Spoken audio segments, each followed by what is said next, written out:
Welcome back to Olympia classes guys. कैसे हैं आप लोग? आई होप आप लोग सब लोग घर पर होंगे, सुरक्षित होंगे, स्वस्थ होंगे। तो चलिए हम आगे चलते हैं। कल हमने पढ़ा था कि ओम का नियम पढ़ लिया था, उसका ओम के नियम का निगमन कर लिया था और आपने एक बहुत ही अच्छा खूबसूरत सा फार्मूला निकल के आया था। क्या आया था? R बराबर rho L by A. Rho L by A. Rho यहां पर क्या होता था? रो होता था आपकी विशिष्ट प्रतिरोधकता या आप कह लीजिए प्रतिरोधकता, ठीक है, रजिस्टिविटी इसे कहते थे। ये आपकी होती थी चालक की लेंथ यानी तार की लेंथ। कौन सी लेंथ? जिसके अनुदिश मतलब जिस डायरेक्शन में आपकी करंट बहती हो, चालक की लंबाई उसी के अनुसार लेना था। और ये जो एरिया कौन से एरिया लेते थे? वह एरिया जिसके परपेंडिकुलर करंट हो। तो वो एरिया कौन सा लेते थे? जिसके परपेंडिकुलर क्या हो, करंट बह रही हो, वो एरिया लेते थे। ये आपका आर क्या है? रेजिस्टेंस है यानी कि प्रतिरोध है। तो चलिए इसी पर बेस्ड एक बहुत ही अच्छा न्यूमेरिकल करते हैं। इसके बाद आज के हम टॉपिक को शुरू करेंगे। तो देखिए एक क्वेश्चन है, थोड़ा भेजा लगाइएगा, बहुत ही अच्छा क्वेश्चन है कि एक आपने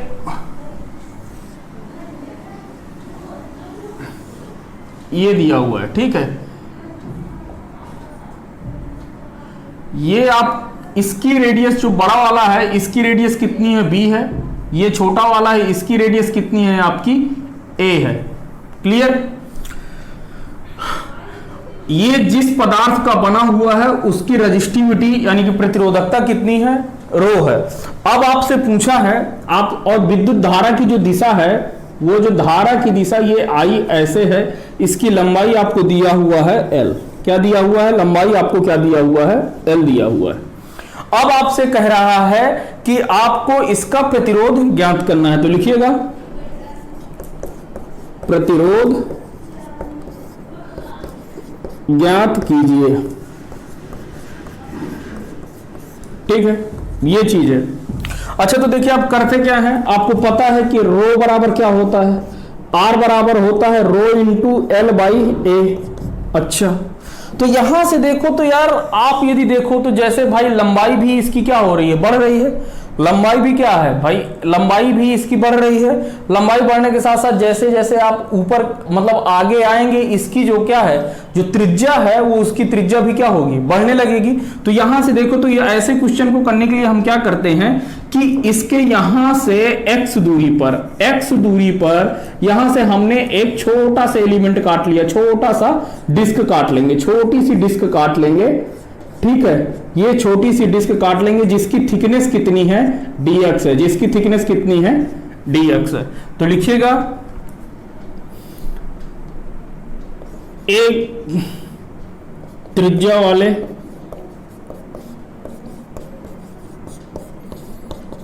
गोले से x दूरी पर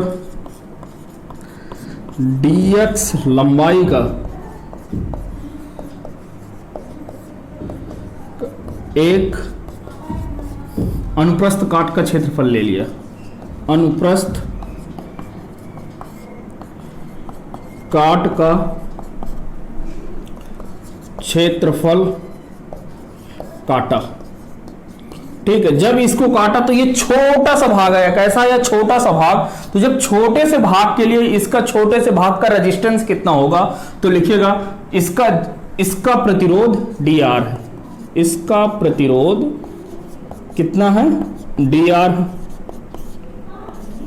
भाई देखो ये वाली आकृति कैसे बनेगी? भाई ऐसे ऐसे करके हम कई सारे डिस्क काट देंगे, कई सारे गोले काट देंगे, डिस्क काट देंगे, तो क्या बन जाएगा? ये फलक्रम तैयार हो जाएगा, ठीक है। यहां से तो यदि अब आप इसका dr लिखो तो dr कितना हो जाएगा? रो, क्योंकि जिस मटेरियल का बना हुआ वो तो क्या है? कांस्टेंट है। धारा आपकी इस दिशा में है तो इस दिशा में इसकी लंबाई कितनी है? dx है। dx अपान हमने मान लिया कि इसकी जो रेडियस है, हमने क्या माना है कि यहां पर इसकी जो त्रिज्या है वो कितनी है? इस डिस्क की रेडियस कितनी है? r है। इस डिस्क की रेडियस कितनी है? r है। तो यहां से इस गोले का जो क्षेत्रफल होगा तो ये किसके परपेंडिकुलर होगी? इस वाले गोले के। तो इसका गोले का जो क्षेत्रफल हो जाएगा वृत्त का, वो कितना हो जाएगा? पाई आर स्क्वायर। तो पाई आर स्क्वायर हो गया।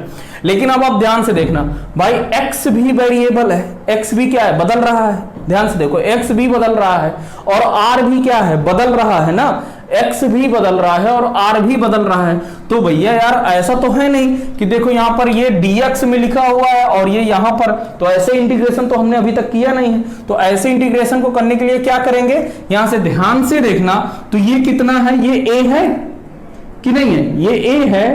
तो यहां से मैं एक लाइन खींच दिया, यहां से ये डॉट डॉट वाली लाइन खींच दिया, तो अब ये वाली भी आपका कितना हो जाएगा, a हो जाएगा। और ये टोटल आपका b है, तो ये वाली जो दूरी बचेगी ये कितनी बचेगी, ये बचेगी b माइनस का a। ये क्लियर है, ठीक है। इसको मैं थोड़ा सा इधर बना लूं, तो यदि आप ध्यान से देखो तो ये कितना आ रहा है, ये कुछ ऐसे है, ठीक है। जो ऊपर वाली जो आकृति कट के आई है वो कितना है, ये है आपका b माइनस a है, ये आपकी लंबाई l है। तो यदि इसका मैं थीटा निकालूं तो यहां से tan थीटा बराबर कितना हो जाएगा, tan थीटा बराबर हो जाएगा लंब बटे आधार b माइनस का a अपान l। क्लियर। अब यहां से देखो तो ये क्या है, ये एक स्ट्रेट लाइन है, ये वाली, ये एक रेखा है ना, जो यहां से कितना का, थीटा का कोण बना रही है। तो लिखिएगा रेखा का समीकरण से, ठीक है। रेखा का समीकरण यदि आप लिखोगे तो यहां से रेखक समीकरण क्या होता है, y बराबर mx प्लस c। तो यहां से यदि देखो तो y किस में है, r में, y की जगह पर क्या है, r है, क्योंकि ये तो r में ऊपर जा रहे हैं ना। तो ये r और ये m कितना है, m का मतलब ही होता है स्लोप होता है, स्लोप मतलब कि प्रवणता। तो tan थीटा बराबर क्या होता है, प्रवणता होता है। तो ये यहां से कितना हो जाएगा, b माइनस का a अपान l। और यहां से x में कितनी दूरी आए हो, तो ये मान लिया कि ये आपकी y है, तो y में आप कितना चल रहे हो, r चल रहे हो, तो ये r, और x में ये x, और c यहां पर कितने पे काट रहा है, ये वाली लाइन कितना इंटरसेक्ट कर रहा है y पे, a दूरी पर। भाई यहीं पर तक तो काट रहा है ना, तो कहां पर ये कितना हो जाएगा, a। ये आपका यार हाई स्कूल का कॉन्सेप्ट अलग है, ठीक है। अब मैं इसको क्या कर रहा हूं, इसका मैं डिफरेंशिएशन कर रहा हूं। क्या कर दूं मैं, इसका यदि मैं डिफरेंशिएशन कर दूं, अवकलन कर दूं, तो ये कितना हो जाएगा, ये हो जाएगा dr x के सापेक्ष अवकलन करने पर। लिख लीजिएगा, समीकरण 1 दिए दे रहा हूं, तो यहां पर लिखिएगा समीकरण 1 का x के सापेक्ष अवकलन करने पर। तो जब यहां से यार भैया मैं अवकलन करूंगा तो कितना हो जाएगा, dr upon dx is equal to, ये कितना हो जाएगा, b माइनस का a अपान l, और x का इंटीग्रेशन अवकलन कितना होता है, 1 होता है। a क्या है आपका कांस्टेंट है, यानी कि इसका कितना हो गया, 0। ठीक है, इतना लिख लिया हो तो फिर हम आगे बढ़ें। ठीक है, पॉज करके नोट कर लीजिएगा, नोट कर लिया। चलिए, तो थोड़ा सा ध्यान दीजिएगा, अब मुझे इस फिगर की जरूरत नहीं है। तो यहां से आपको क्या चाहिए, dx की वैल्यू चाहिए, तो dx की वैल्यू आप निकालोगे तो यहां से dx बराबर आपका आ जाएगा एल डी आर अपान बी माइनस का a। इसको आप समीकरण नंबर 2 दे दो और इसको समीकरण नंबर 1 दे दो। समीकरण 1 में मान रखने पर लिखिएगा, समीकरण 1 में मान रखने पर, मान रखने पर। ठीक है, तो जब आप मान रखोगे तो dr तो वही है, रेजिस्टेंस है, ये रो, और dx की जगह पे एल डी आर अपान बी माइनस का a पाई आर स्क्वायर। तो अब देखो r वेरिएबल है, r के रूप में वही है। ठीक है, यहां से रो एल बी माइनस का a पाई क्या है, कांस्टेंट है, तो इसका मैं क्या कर दिया, इंटीग्रेशन कर दिया। ठीक है, ये रेजिस्टेंस है, ये कुल टोटल रेजिस्टेंस बता रहा है, तो ये टोटल रेजिस्टेंस R आ गया। और यहां से जब हम इसको इंटीग्रेशन कर रहे हैं तो इंटीग्रेशन करने पर इसका जो वैल्यू है, ये dr कहां से कहां तक, इसकी रेडियस a से लेके b तक वेरी कर रही है। भाई फलक्रम आपका कैसे था, ऐसे ही तो था, इसकी रेडियस a थी और इसकी रेडियस कितनी थी, b थी। तो a से लेके b तक में यदि पूरा का कवर कर दें तो पूरा कवर हो जाएगा। ठीक है, तो यहां से कर दिया, तो रो एल अपान बी माइनस का ए पाई क्या है, कॉमन आ गया, ये हो जाएगा d r upon r square, और ये कितना हो जाएगा, ए और ये बी। क्लियर। अब जब आप इसको सॉल्व करोगे, जब आप इसको सॉल्व करोगे तो यार आप यहां से सॉल्व करके बाकी सारी चीजें निकाल सकते हो। तो यहां से 1/r² का इंटीग्रेशन कितना आएगा, ये रो एल बी माइनस का ए पाई, और ये यहां से कितना हो जाएगा, मेरे हिसाब से ये आपका आना चाहिए r² तो ऊपर गया, r² माइनस का 2r dr, और ये a से b, तो यहां से ये इंटीग्रेशन में हो जाएगा रो एल अपान बी माइनस का a पाई, और ये r में एक प्लस ऐड हो जाएगा, तो ये 1/r, और वो भी किस में आएगा, माइनस में। किस में आएगा, माइनस में। और ये आपकी वैल्यू यहाँ से a और ये b आप पुट करोगे तो ये आपका आंसर आ जाएगा। तो 1 मिनट कर लिया हो, लिख लिया होगा। तो अब मैं आगे बढ़ता हूँ। ठीक है, बहुत अच्छा क्वेश्चन था ये। आपके एक बार जेई में आपके ये क्वेश्चन पूछा हुआ है, तो इस वजह से कल मुझे क्वेश्चन दिखा तो मैंने कहा करवा दिया जाए। b माइनस का a इंटू पाई तो है ही है, r की जगह पे एक बार आपने b लिखा और a की जगह पे, तो ये कितना हो जाएगा 1/ माइनस का b माइनस माइनस प्लस का 1/a। तो यहां से ये r इक्वल टू हो जाएगा रो एल अपान बी माइनस का a पाई, ये आपका हो जाएगा, ये आपका क्लियरली कितना हो जाएगा 1/a माइनस का 1/b, दैट्स द आंसर। ये आपका उसका रेजिस्टेंस आ गया। ठीक है, तो चलिए आप इसको नोट कर लीजिए, फिर हम आज के टॉपिक पर अपने चलते हैं। क्लियर, तो पहले आप इसको नोट कर लीजिए। चलिए, तो आज का अपना मेन टॉपिक शुरू करते हैं। मेन टॉपिक में अपनी हेडिंग लगाइएगा। हेडिंग क्या है, प्रतिरोधकता एवं प्रतिरोध पर ताप का प्रभाव, ये बताना है। ठीक है, कि ताप का क्या प्रभाव पड़ता है। देखो थोड़ा बुद्धि लगाना। देखो आपको क्या पता है कि R बराबर क्या होता है, रो इंटू एल बाई ए, ये सबको पता है। ठीक है, रो बराबर क्या होता है, रो बराबर होता है m e² n, और ये टाउ, ये क्या है, टाउ है।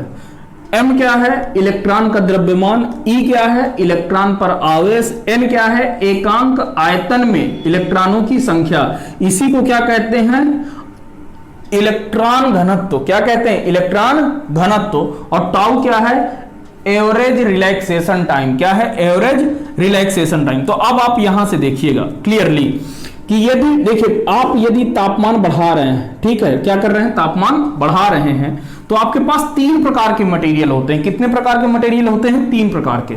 पहला तो आपका मटेरियल है कि वो कोई आपका क्या होगा, चालक होगा। चालक का मतलब कंडक्टर होगा। क्या होगा, कंडक्टर होगा, जिसमें आपको पता है कि भर भर के इलेक्ट्रॉन होते हैं, बहुत सारे इलेक्ट्रॉन होते हैं, बहुत फ्री इलेक्ट्रॉन होते हैं, बहुत सारे फ्री इलेक्ट्रॉन होते हैं। ठीक है, दूसरा आपका होता है कुछ अर्धचालक। क्या कहते हैं, अर्धचालक। अर्धचालक को क्या कहते हैं इंग्लिश में, सेमी कंडक्टर। क्या कहते हैं, सेमी कंडक्टर। सेमी कंडक्टर में आपके पास क्या होते हैं, आपके पास जो है इलेक्ट्रॉन भी होते हैं, इलेक्ट्रॉन और होल्स होते हैं। क्या होते हैं, होल्स होते हैं। ये सब मैं आपको बता चुका हूं पहले लेक्चर पे। तीसरा जो आपकी चीजें होती हैं, तीसरी चीज को क्या कहते हैं, मैं इसको बता रहा हूं, इसको कहते हैं वैद्युत अपघट्यों की प्रतिरोधकता। वैद्युत अपघट्यों की प्रतिरोधकता।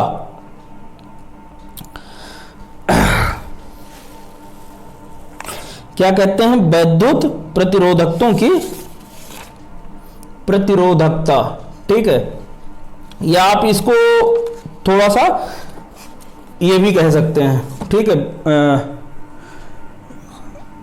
तीसरा है सम एलॉय, कुछ एलॉय कहते हैं इसे, ठीक है, हिंदी मुझे इसे नहीं मिली क्या कहते हैं। और इसके जो कुछ धातु मतलब जो जैसे कि नाइक्रोम, क्या होता है, नाइक्रोम हो गया, ठीक है। और आपका नाइक्रोम के बाद आपका मैग्नेन हो गया, क्या हो गया, मैग्नेन हो गया।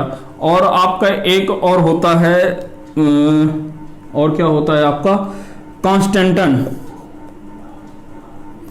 मैं हिंदी में लिखे दे रहा हूं, कॉन्स्टेंटन,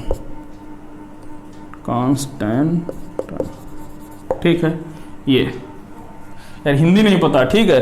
तो ये सब सारी चीजें होती हैं, 3 प्रकार के होते हैं। कंडक्टर में क्या होते हैं, बहुत सारे इलेक्ट्रॉन होते हैं, इसमें क्या होते हैं, बहुत सारे इलेक्ट्रॉन और होल्स होते हैं, ठीक। चलिए, तो अब इनकी बात करते हैं कि देखिए क्या प्रभाव पड़ता है इन सब पर। तो देखिए आप थोड़ा सा भेजा लगाइएगा, यदि मैं क्या करूं, इलेक्ट्रॉन किसी तार का है, ये आपकी मान के चलो कि ये आपकी अभी क्या है, चालक तार है, क्या है, चालक तार है। इससे बहुत सारे इलेक्ट्रॉन हैं, ये तो आपको पता ही है, बहुत सारे इलेक्ट्रॉन है, कोई दिक्कत वाली बात नहीं, ठीक है। नंबर ऑफ इलेक्ट्रॉन, बहुत इलेक्ट्रॉन। और तापमान यदि बाहर का मैं तापमान बढ़ा देता हूं तो ऑब्वियस सी बात है कि तार का भी तापमान क्या हो जाएगा, बढ़ जाएगा। क्या हो जाएगा, तार का तापमान भी क्या होगा, बढ़ जाएगा। ये चीज क्लियर है।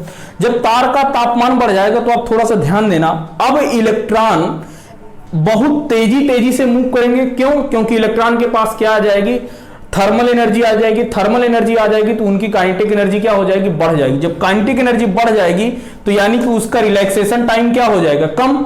रिलैक्सेशन टाइम क्या हुआ, कम हुआ, तो ये वाला नीचे वाला कम संख्या का भाग देंगे तो ये बात की पूरी तो अभी कांस्टेंट मैंने मान लिया, तो यहां से क्या होगा कि यहां से रो का मान आपका क्या हो जाएगा, बढ़ जाएगा। जब रो का मान बढ़ जाएगा तो रो डायरेक्टली प्रोपोर्शनल है किसके, आर के, तो आपका रेजिस्टेंस भी क्या हो जाएगा, बढ़ जाएगा। पहले बात समझ लो कि जब आप तापमान बढ़ाएंगे, जब आप तापमान बढ़ाएंगे तो होगा क्या, ये कि वाइब्रेशन बढ़ जाएगा। क्या होगा, वाइब्रेशन जो है, जो कंपन जो है इसके अंदर बढ़ जाएगा। और जब कंपन बढ़ जाएगा, कंपन बढ़ जाएगा तो उसकी काइनेटिक एनर्जी बढ़ जाएगी। काइनेटिक एनर्जी बढ़ने का मतलब क्या है कि उसके अंदर जो रिलैक्सेशन टाइम है, टाउ है, वो क्या हो जाएगा, कम हो जाएगा। और जैसे ही टाउ आपका कम हुआ तो रो आपका क्या हो जाएगा, बढ़ जाएगा। रो बढ़ गया तो आपका रेजिस्टेंस भी बढ़ गया। ये तो पहला केस हो गया, ठीक, कि आपका वाइब्रेशन बढ़ गया। भाई जब आप किसी चीज का तापमान बढ़ा देंगे तो क्या करेंगे, उसके बहुत सारे इलेक्ट्रॉन तेजी से मूव करेंगे, यानी कि उनके बीच में कंपन बढ़ जाएगा। कंपन बढ़ जाएगा तो काइनेटिक एनर्जी बढ़ गई। काइनेटिक एनर्जी बढ़ गई तो क्या हो जाएगा, आपका रिलैक्सेशन टाइम, एक दूसरे से टकराने का जो समय है वो क्या हो जाएगा, वो कम हो जाएगा। जब टकराने का समय कम हो जाएगा, भाई जहां पर अभी मान के चलो कि 2 सेकंड लेता था टकराने में, तो अब 1 सेकंड लेगा, ठीक है। तो रिलैक्सेशन टाइम क्या हुआ, कम हो गया। तो रिलैक्सेशन टाइम कम हुआ तो यहां से देखो तो ये टाउ नीचे डिवाइड है, किसी बड़ी संख्या में छोटी संख्या का भाग दोगे तो क्या आएगा, बड़ा संख्या आएगा, यानी कि रजिस्टिविटी आपकी क्या हो गई, बढ़ गई। तो आर भी आपका क्या हो जाएगा, बढ़ जाएगा, ठीक। यहां से देखो ये सब किसकी बात हो रही है, चालक की बात हो रही है। अभी देखना मुद्दे की बात। अच्छा, यहां से एक चीज आएगा कि जैसे ही आप तापमान बढ़ाओगे तो इलेक्ट्रॉनों का आयनीकरण होगा, इलेक्ट्रॉन का आयनीकरण हो जाएगा। आयनीकरण हो जाएगा तो इसका मतलब क्या हुआ कि इलेक्ट्रॉनों की संख्या बढ़ जाएगी, इलेक्ट्रॉन की संख्या बढ़ जाएगी, इलेक्ट्रॉन की संख्या बढ़ेगी। इलेक्ट्रॉन की संख्या क्या होगी, बढ़ जाएगी। जब इलेक्ट्रॉन की संख्या बढ़ जाएगी तो भैया ये देखो ये नीचे वाली संख्या बढ़ गई, तो अब आपका क्या हो जाएगा, रो आपका क्या हो गया, कम हो गया। और रो कम हो गया तो आपका रेजिस्टेंस भी क्या हो जाएगा, कम हो जाएगा। अरे दादा ये क्या हो गया सर, आप तो कह रहे थे कि टेम्परेचर बढ़ाने पर रेजिस्टिविटी और ये बढ़ जा रहा है, यहां पर तो उल्टा हो रहा है। अरे भैया मेरे, यहां पर मैं बता दूं, जो चालक में बहुत सारे इलेक्ट्रॉन होते हैं, फिर इलेक्ट्रॉनों को कितने होते हैं, वो पहले से 10 की पावर 19 में होते हैं। कितने होते हैं, 10 की पावर 19 में, बहुत बड़ी संख्या है। अब भैया आप तापमान कितना बढ़ा के इसमें 2-4 हजार 10,000 इलेक्ट्रॉन बढ़ा भी दोगे तो क्या इस पर कितना फर्क पड़ेगा, कोई फर्क नहीं पड़ेगा। बात समझ रहे हो? तो ये वाला जो फैक्टर है, ये वाला फैक्टर आपका एज ए चालक के लिए, किसके लिए? चालक के लिए ये वाला फैक्टर आपका बर्बाद। सिग्निफिकेंट कौन सा है? सिर्फ ये वाला। तो आपको क्या याद रखना है? ये वाला आपको याद रखना है, क्योंकि ये वाला आपका क्या है? महत्वपूर्ण है। ये वाला क्यों महत्वपूर्ण नहीं है? क्योंकि इलेक्ट्रॉन की संख्या तो पहले से इसमें बहुत ज्यादा है, आप कितना बढ़ा दोगे भाई? आप यदि महासागर पर गए और उसमें 1 बाल्टी पानी डाल दिए, 2 बाल्टी डाल दी, मैं कह रहा हूं 100 बाल्टी डाल दिए, आप मतलब 2-4 ट्रक लेके गए, उसमें पानी डाल दिए, तो क्या उस पानी पर कोई फर्क पड़ेगा क्या? वो तो उसका तो रहेगा तो उतना ही लगभग, ठीक है। तो उस पर ये वाला इफेक्ट बहुत कम पड़ रहा है, जबकि ये वाला इफेक्ट बहुत ज्यादा पड़ रहा है। तो इस वजह से चालक का ताप बढ़ाने पर, चालक का ताप बढ़ाने पर ध्यान देना, चालक का ताप बढ़ाने पर उसका रेजिस्टिविटी और रेजिस्टेंस दोनों बढ़ जाते हैं, ठीक है। यदि लिख लिया हो तो ये तीनों चीजें हैं, इसको आप छाप लो। तो फिर मैं थोड़ा सा ग्राफ पे आगे बढ़े, ये चीजें क्लियर होनी चाहिए, ठीक। चलो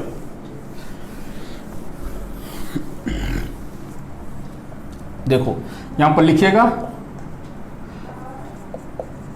चालक में बहुत इलेक्ट्रॉन पहले से मौजूद होते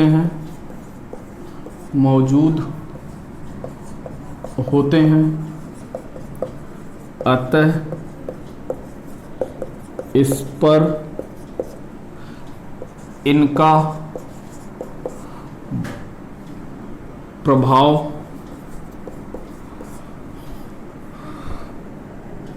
सिग्निफिकेंट नहीं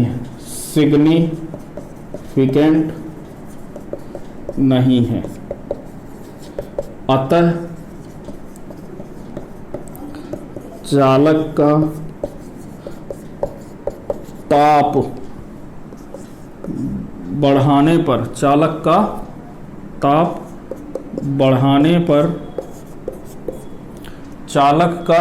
बढ़ाने पर, क्या हो जाएगा?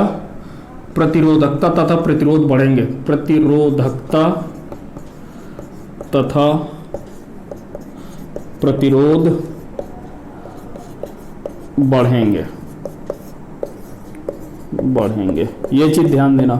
मैंने क्यों ये भी लिख दिया है कि क्यों नहीं होता है। तो आप यदि टेम्परेचर बढ़ा रहे हो तो आपका रेजिस्टिविटी भी बढ़ रहा है, टेम्परेचर बढ़ाने पे क्या हो? रेजिस्टिविटी एंड आर आपके दोनों बढ़ रहे हैं। और इसका ग्राफ देख लो, ये आपका इधर क्या है? टेम्परेचर है, ठीक है, इधर तापमान है, इधर आपका रो मान लो या आपका रेजिस्टेंस मान लो, क्योंकि दोनों एक ही तरीके का बिहेव कर रहे हैं। यानी कि आप यदि क्या कर रहे हैं? समय बढ़ा रहे हैं, तापमान बढ़ा रहे हैं, तो उसका प्रतिरोध आपका क्या हो रहा है? बढ़ रहा है, ठीक है।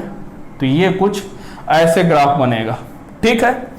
छाप लो तो फिर हम आगे चलें आपके अर्धचालक पर। बन गया, ठीक। चलो छाप लिया हो तो अब जो है आगे चलते हैं। अब बात करते हैं अर्धचालक की। किसकी? अर्धचालक की। अर्धचालक में इलेक्ट्रॉन की संख्या बहुत कम होती है। क्या होती है? बहुत कम होती है, ठीक है भाई। इलेक्ट्रॉन के पास चालक में क्या होते हैं? बहुत कम होते हैं। तो जब इलेक्ट्रॉन कम होंगे, थोड़ा सा ध्यान देना, इलेक्ट्रॉन कम होंगे और उस पर यदि आप थोड़ा सा भी क्या कर दें, थोड़ा सा भी इलेक्ट्रॉन बढ़ जाएंगे। जैसे मान के चलो कि आपके पास 10 रुपए हैं और कोई आपको आके 10 रुपए दे दे, तो भैया वो आपके लिए बहुत बड़ा अमाउंट है ना, बहुत बड़ा अमाउंट है। अब आप यदि अंबानी को 10 रुपए दे दें तो उस पर कोई प्रभाव नहीं पड़ेगा। लेकिन यदि आपके पास यदि मान के चलो कि 1000 रुपए हैं और कोई व्यक्ति आके आपको 500 रुपए दे दो तो वो आपके लिए बहुत अच्छी राशि मानी जाएगी। ठीक है, तो इसी तरीके से यही है कि अर्धचालक में क्या होते हैं, इलेक्ट्रॉन की संख्या बहुत कम होती है शुरुआत में, तो इस वजह से वो क्या हो जाएगा, इलेक्ट्रॉनों की संख्या यदि बढ़ेगी तो उसमें कौन सा इफेक्ट ज्यादा होगा, ये वाला इफेक्ट अधिक होगा, ये वाला इफेक्ट ना के बराबर होगा। तो अर्धचालक में यदि आप ताप बढ़ाएंगे तो उसका प्रतिरोध घटेगा, प्रतिरोधकता भी घटेगी।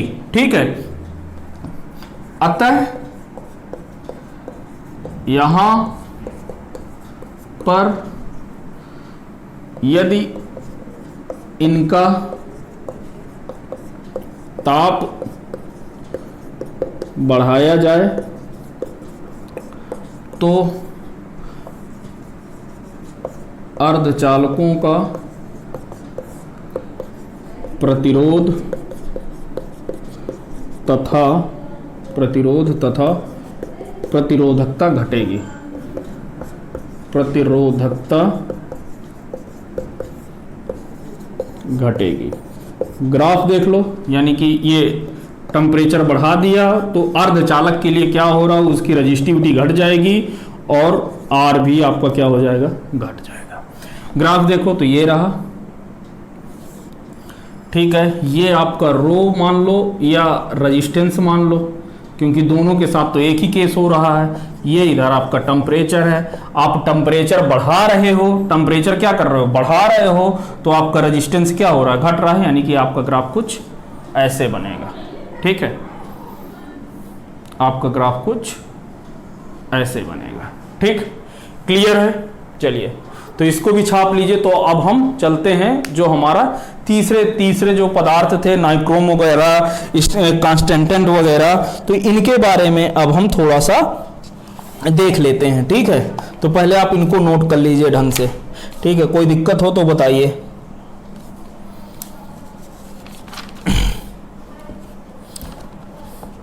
ठीक,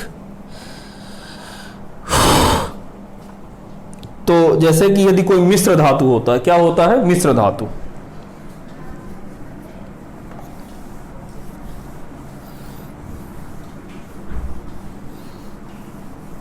तो देखिए मिश्र धातु में क्या होता है, लिखिएगा एलॉय के लिए जो हम बात किए थे ना, लिखिए मिश्र धातुओं का ताप बढ़ाने पर इनका प्रतिरोध तथा प्रतिरोधकता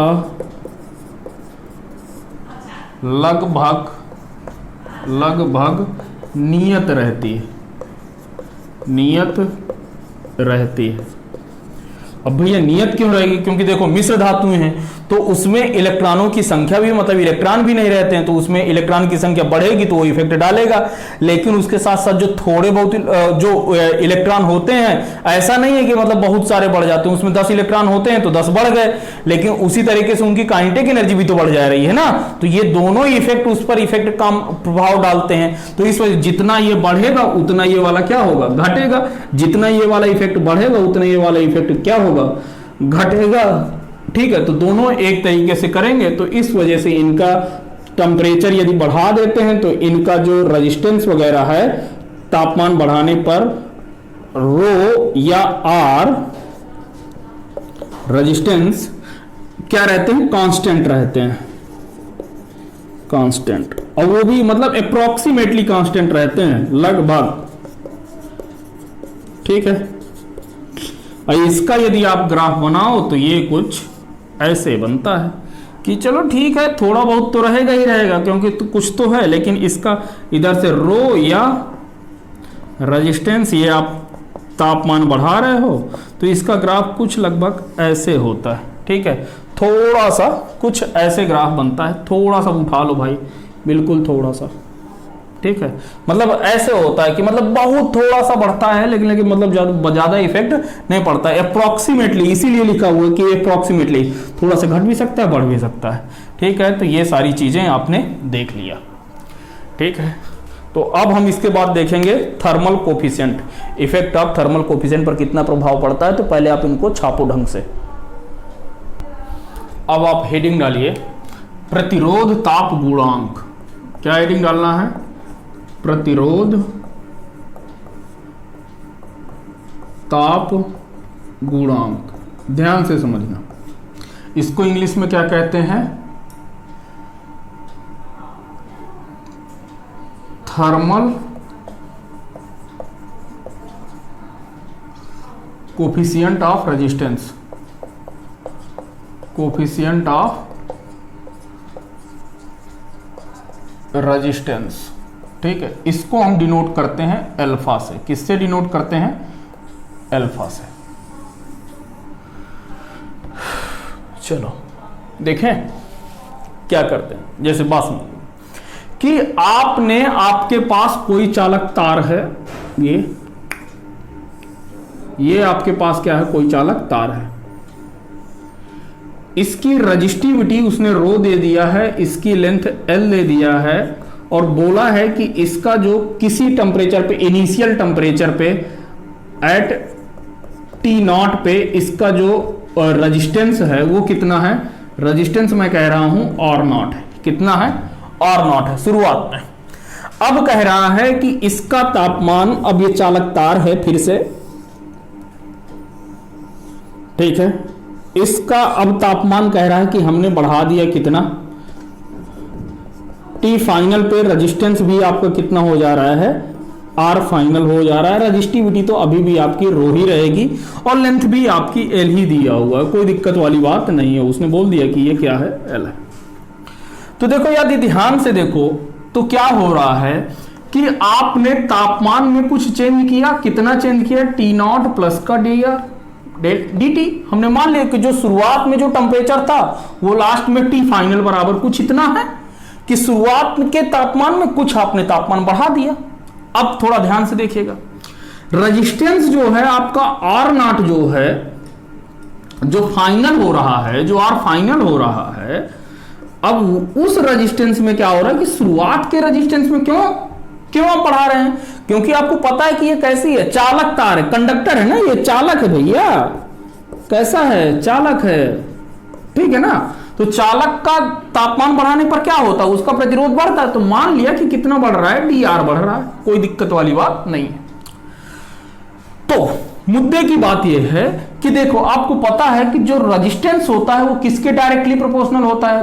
बताओ, रेजिस्टेंस जो होता है वो डायरेक्टली प्रोपोर्शनल होता है टेम्परेचर के, चालक के लिए, कि यदि आप ताप बढ़ाएंगे तो जितना ताप बढ़ाएंगे उतना उसका क्या बढ़ेगा? रेजिस्टेंस बढ़ेगा।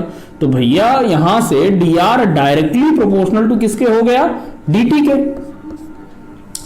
ठीक, ये वाली बात क्लियर हो गई। और दूसरी बात ये है, और दूसरी बात देखो तो यहां से क्या हो रहा है कि आपका जो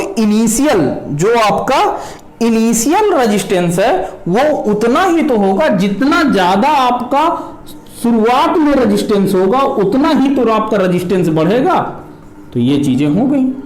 तो यहां से ये इक्वेशन नंबर 1 और इक्वेशन नंबर 2, इन दोनों को मिलाकर लिखने पर लिखेगा समीकरण 1 व 2 को मिलाकर लिखने पर, जब आप इनको मिलाकर लिखोगे तो यदि आप ध्यान से देखो तो d r directly proportional to किसके हो जाएगा? R naught into d t. यही होगा, यही। अब यहां से प्रोपोर्शनलिटी का साइन हटा देंगे तो क्या आ जाएगा? एक बराबर का कांस्टेंट आ जाएगा। ये d r is equal to, अब एक यहां पर प्रोपोर्शनलिटी का साइन हटेगा तो एक कांस्टेंट आएगा, उसको मैं नाम दे रहा हूं अल्फा, ठीक है। और ये आर नॉट डी टी, ये आपका एक आया, ठीक है। ये आपका क्या हुआ? ये अल्फा, जहां अल्फा नियतांक है, क्या है? नियतांक है। ढंग से देखो भैया, अल्फा क्या है? नियतांक है। अब डी आर क्या है? आपका फाइनल वाला ज्यादा है ना, तो डी आर बराबर, ढंग से देखो तो डी आर की जगह पे क्या है? डी आर बराबर मैं क्या लिख सकता हूं? आर एफ फाइनल माइनस का r naught is equal to, ये कितना हो जा रहा है? ये है आपका alpha r naught d t, कोई दिक्कत की बात नहीं है, डी टी, ठीक है ना। dt की जगह पर मैं क्या लिख सकता हूं कि कितना चेंज हो रहा है, तो dt की जगह पर t फाइनल माइनस का t नॉट, यही तो है, ठीक है। अब r फाइनल बराबर आपको निकालना है, तो r फाइनल बराबर आपका कितना हो जाएगा, r नॉट इधर लिख दूं तो r नॉट प्लस का r नॉट अल्फा, और इसको मैं डेल्टा t लिखे दे रहा हूं, क्या लिखे दे रहा हूं, डेल्टा t, क्लियर, ये अल्फा है। तो rf यदि मैं लिखूं तो ये कितना हो जाएगा, r नॉट, और यहां से यदि मैं आर नॉट कॉमन ले लूं तो कितना हो गया, 1 प्लस का alpha delta T, that's it. ये आपको याद रखना है, ये आपको क्या करना है, याद रखना है, अदरवाइज आप जो है परेशान हो जाएंगे, ठीक है। डेल्टा टी, अब मैं यहां पर लिखे दे रहा हूं कि डेल्टा टी क्या है, डेल्टा टी है आपका चेंज इन टेम्परेचर है, चेंज इन टेम्परेचर, तापमान में अंतर। अल्फा क्या है, वही है thermal coefficient of resistance, thermal coefficient of resistance, ठीक है। आर नॉट क्या है आपका, इनिशियल, शुरुआती में, इनिशियल रेजिस्टेंस, प्रारंभिक प्रतिरोध है, ठीक है। आर फाइनल क्या है, आर एफ क्या है आपका अंतिम प्रतिरोध है, क्या है, फाइनल रेजिस्टेंस। तो यदि क्वेश्चन में आपको, यदि टेम्परेचर से रिलेटेड क्वेश्चन आ जाए, किससे रिलेटेड आ जाए मेरे भाई, टेम्परेचर से रिलेटेड यदि आपका कोई क्वेश्चन आ जाए तो आपको इसी को यूज करना है, इसी को यूज करना है, क्लियर है। तो चलिए अब इसके क्वेश्चन देखते हैं, आप पहले इसको नोट कर लीजिए, ठीक है। ये इक्वेशन आपके मुंह पर होनी चाहिए, जबान पर होनी चाहिए, ये चीजें आपको, ये इक्वेशन नहीं बोलनी चाहिए, ठीक है। चलिए नोट करिए तो फिर आगे बढ़े। अच्छा एक बार फिर से थर्मल कोफिशिएंट के लिए ही देखिए, आर फाइनल बराबर आपने क्या निकाला है, आर फाइनल बराबर होता है आर नॉट 1 प्लस का अल्फा डेल्टा टी, यही। अब यहां से आपको ध्यान से देखो तो ये कितना हुआ जा रहा है, यदि मैं इसको फिर से लिख दूं मल्टीप्लाई वगैरह करके जो लिखना है, तो ये हो जाएगा आर नॉट प्लस का r naught alpha delta t, बुद्धि लगाना। यहां से मैं इसे क्या लिख सकता हूं, आर फाइनल माइनस का r naught is equal to r naught alpha delta t, ठीक। यहां से अल्फा की वैल्यू यदि आप निकालोगे तो कितना आ जाएगा, आर फाइनल का आर नॉट डिवाइडेड बाई ये कितना हो जाएगा, आर नॉट, और यहां से डेल्टा टी, ठीक। ये आपका अल्फा या थर्मल कोफिशिएंट की वैल्यू। तो यदि आपसे कहीं थर्मल कोफिशिएंट की वैल्यू पूछे तो आप ऐसे निकालेंगे, ठीक। अब यहां से देखो इसके मात्रक की बात हो जाए, यूनिट की बात, यूनिट की बात, तो भाई रेजिस्टेंस में रेजिस्टेंस घटाओगे तो उसका वैल्यू रेजिस्टेंस में ही तो आएगी, तो यानी कि रेजिस्टेंस की यूनिट कितनी होती है, ओम, ठीक है, या मैं चलो लिखे दे रहा हूं ओम, ठीक है।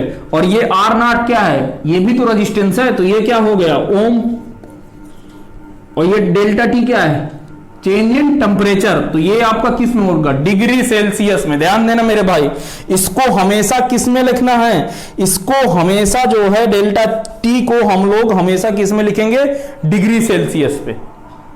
डेल्टा टी को जो चेंज इन लिखेंगे वो किस में लिखेंगे, डिग्री सेल्सियस पे। तो ओम से ओम कैंसिल, तो अल्फा का जो यूनिट आ जाएगा, जो यूनिट आएगा 1 अपॉन डिग्री सेंटीग्रेड या डिग्री सेंटीग्रेड इनवर्स, ठीक है। ये आपकी यूनिट दी हुई होगी, ठीक है। चलिए, तो यदि आपने इतना लिख लिया है तो अब हम क्वेश्चन करते हैं। तो पहले आप इसको पहले नोट करो यार।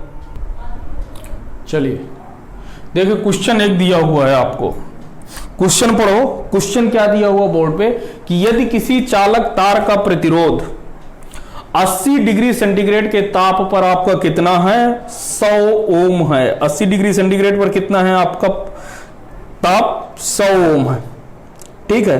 तो बोला है कि वह तापमान ज्ञात करना है जब तार का प्रतिरोध कितना हो जाता है, 200 ओम हो जाए, और अल्फा आपको दे दिया है। अल्फा क्या दे दिया है? आपको दे दिया है। तो आप ध्यान से देखो, आपको क्या पता है? आपको पता है r final is equal to r naught 1 plus का अल्फा डेल्टा टी, यही पता है। ठीक है, आर फाइनल, हम ये जो 0 डिग्री सेंटीग्रेड पे जो आर नॉट मानते हैं ना, ये जो आर नॉट लिखा रहता है ये एक्चुअली में और कहीं कुछ नहीं है, ये क्या है? Resistance at 0 degree centigrade, resistance at 0 degree centigrade पर। ठीक है, ये है क्लियरली, ये है।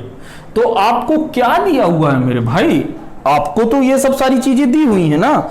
तो आपको कह रहा है कि आर फाइनल, जब आपका प्रतिरोध कितना होता है? तापमान 80 होता है।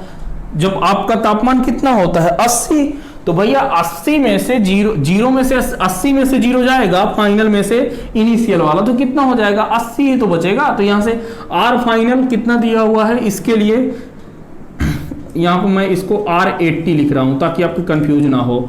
आर इनिशियल मतलब कि आर नॉट 0 डिग्री सेंटीग्रेड पर 1 प्लस का अल्फा 80 माइनस का 0, क्योंकि डेल्टा टी की वैल्यू ये होगी। ठीक है, इसके लिए पहले वाले के लिए तो R80 कितना दिया हुआ? 80 डिग्री सेंटीग्रेड पर 100 ओम दिया हुआ है। ठीक है, 100 ओम, और ये आर नॉट तो आर नॉट है। 1 प्लस का अल्फा की वैल्यू आपकी दी हुई है, तो ये नहीं चेंज होगी, 005, और इसका वैल्यू इंटू 80। ये क्लियर? ये समीकरण नंबर 1। इसके बाद आपको दिया हुआ है R 200 ओम हो जाता है। ठीक है, कितना हो जाता है? 200 ओम हो जाता है। R नॉट ही रहता है। 1 प्लस का आपको क्या बताना है? टेम्परेचर बताना है, यानी कि यहां से वो आपका तापमान की वैल्यू वो 0 डिग्री सेंटीग्रेड पर मान के चलो, तो ये अल्फा इंटू डेल्टा टी कितना हो जा रहा है? यानी कि ये आपका T माइनस का 0, यानी कि T बचेगा। तो यहां से आप वैल्यू लिख दोगे तो 200 is equal to r naught, ये हो जाएगा 1 प्लस का अल्फा की जगह 0.005 T। ये और ये इक्वेशन नंबर 2 कितना रहा? Equation number 2। अब आप यहां से क्या करो? समीकरण 1/2 कर दो। समीकरण 1/2 करने पर लिख दो, समीकरण 1/2 करने पर। ठीक है, तो जब हम इसका समीकरण 1/2 करेंगे, ये थोड़ा सा लिख लीजिएगा। तो जब आप 1/2 करोगे तो ये 100/200 is equal to r naught 1 plus का 0.005 गुणे 80 बटा आर नॉट 1 प्लस का 0.005 इंटू टी। आर नॉट से आर नॉट 0.000 कट गया, 1/2 इज इक्वल टू ये हो जाएगा 1 प्लस का 80 का 1 0 यहां से कट गया, तो ये कितना हो जाएगा? 0.05 गुणे 8 बटे 1 प्लस का 0.005 टी, ये रहा। ठीक है, इसको जब आप सॉल्व करोगे तो इसको जब आप सॉल्व करोगे तो यहां से t की वैल्यू आपकी कितनी आएगी? यहां से t की वैल्यू आएगी 360। आप सॉल्व करके देख लीजिएगा तो t की वैल्यू आ जाएगी 360 डिग्री सेल्सियस। That's it. ठीक है, तो वह तापमान कितना है जब आपका प्रतिरोध कितना होगा? 200 ओम होगा, तो वह तापमान आपका 360 डिग्री है। तो ये रहा आज का आपका आखिरी क्वेश्चन। देखिएगा क्या दिया हुआ है। कह रहा है कि किसी चालक तार के सिरों पर 15 डिग्री सेंटीग्रेड ताप पर 200 वोल्ट का विभवांतर लगाने पर विद्युत धारा कितनी बह रही है? 100 एम्पियर की धारा बह रही है। कह रहे हैं कि जब इसी तार पर पुनः 200 वोल्ट का विभव लगाते हैं तो धारा कितनी हो जा रही है? आपकी 5 एम्पियर हो जा रही है। तो आपको क्या ज्ञात करना है? ताप ज्ञात करना है कि जब उसका कब ज्ञात करना है? जब धारा आपकी कितनी हो जाए? 5 एम्पियर हो जाए, क्योंकि पहले वाले को तो दिया हुआ है, तो ऑब्वियस सी बात है दूसरे वाले का निकालेंगे। अल्फा आपको ये रहा। अब आपको पता है कि R इज इक्वल टू कितना होता है? आर नॉट, देखो सॉल्यूशन है, डायरेक्ट करेंगे। अब आर नॉट 1 प्लस का अल्फा टी, क्योंकि डेल्टा टी वही, ये 0 डिग्री सेंटीग्रेड पर है तो 0 में मतलब सीधे वही रख दो। तो यहां से R 15 पर कितना है विभव, तो हमें ये चाहिए ना। तो यहां पर देखो जब R 15 डिग्री सेंटीग्रेड पर जब आप R निकालोगे तो कितना होता है विभव V/I। तो V आपको कितना दिया हुआ है 200 वोल्ट और I आपको कितना दिया हुआ है 10। तो यहां से तो ये आपको कितना दे दिया 20 ओम दे दिया। और इसी तरीके से R का भी वो टेम्परेचर नहीं पता है तो इसके लिए भी तो V/I होता है। V तो बोला है कि उसने यही है, लेकिन धारा घट के कितनी हो जा रही है 5। तो यहां से कितना हो जाएगा 40 पंचे 200, तो 40 ओम हो गया। खत्म बात यार, क्वेश्चन ने यही दम तोड़ दिया। तो अब यहां से R15 इज इक्वल टू कितना अब लिखने, तो यहां से आप इक्वेशन लिखोगे 20 ओम बराबर R0 1 प्लस का अल्फा की जगह पर 1/235 और T की जगह पर 15। ठीक है, ये इक्वेशन नंबर 1। इक्वेशन नंबर 2 आपका तापमान बताना है बस, और खाली कुछ नहीं है। R0 1 प्लस का 135 गुणे ये कितना हो जाएगा T, ये इक्वेशन नंबर 2। समीकरण 1/2 करने पर, समीकरण 1/2 करोगे तो 20/40 इज इक्वल टू, यहां से आप R0 1 प्लस का 1/235 गुणे 15, ये डिवाइडेड बाई R0 1 प्लस का 1/235 इंटू T। यही आप कुछ नहीं, R0 से R0 काट दो, 200/200 ये तो 2/4 मतलब कि 1/2 आ गया। क्लियर, 1/2 यहां से आ गया तो ये कितना हो जाएगा 235 प्लस का 15/235 और फिर यहां से आ जाएगा 235 प्लस का T/235। तो ये यहां से 235 से 235 कट कैंसिल हो गया। यहां से जब आप आगे बढ़ोगे तो यहां से कितना हो जाएगा 235 प्लस का T इज इक्वल टू 235 का हो जाएगा 470 प्लस का 15 दूनी 30, यानी कि ये हो गया आपका 500। कितना हो गया 500। 500 में T की वैल्यू आप निकाल सकते हैं, 500 माइनस का 235। यहां से जब आप सॉल्व करोगे तो ये कितना आ जाएगा 65 300 और तो ये कितना हो जाएगा 265 डिग्री सेल्सियस। कितना हो जाएगा 265 डिग्री सेल्सियस, ये आपका टेम्परेचर आ गया। ठीक है, तो देखिए ऐसे ही क्वेश्चन बनेंगे, इससे और ज्यादा हार्ड नहीं बनेंगे। ठीक है ना, आपके बोर्ड लेवल पे और कंपटीशन लेवल पर भी। ठीक है, अब देखते हैं कल, देखिए इसी के आगे इसी कॉन्सेप्ट पर क्वेश्चन होंगे, तो आपके घबराने की जरूरत नहीं कि सर 2-2 क्वेश्चन में लेक्चर खत्म हो जा रहा है। नहीं भैया, आराम से क्वेश्चन ढेर सारे करेंगे ताकि आपको हर एक कॉन्सेप्ट क्लियर हो जाए। चलिए तो फिर मिलते हैं आपसे अगले लेक्चर में। हाँ, एक चीज और ध्यान रखना है, मैंने आपका क्या किया है, एक टेलीग्राम चैनल खोला है। ठीक है, उसको जाके, टेलीग्राम चैनल का नाम है Olympia classes, Olympia classes physics and chemistry, physics and chemistry. इसको जाके सब्सक्राइब कर लेना। पता है क्यों? क्योंकि वहां पर मैं सीटें डाल रहा हूं और उन सीट के आपको सॉल्यूशन करना है। सीट का मतलब यहां पर क्वेश्चन आंसर होंगे जेई लेवल के, मेंस लेवल के, एडवांस लेवल के, नीट लेवल के। ठीक है, आप यूनिवर्सिटी का एग्जाम वगैरह तो यदि ये क्वेश्चन लगा लेंगे तो आपसे वो क्वेश्चन बन जाएंगे। तो इस वजह से इनको करना जरूरी है, तो चैनल को सब्सक्राइब कर लीजिएगा। ठीक है, चलिए मिलते हैं अगले लेक्चर में। Thank you very much.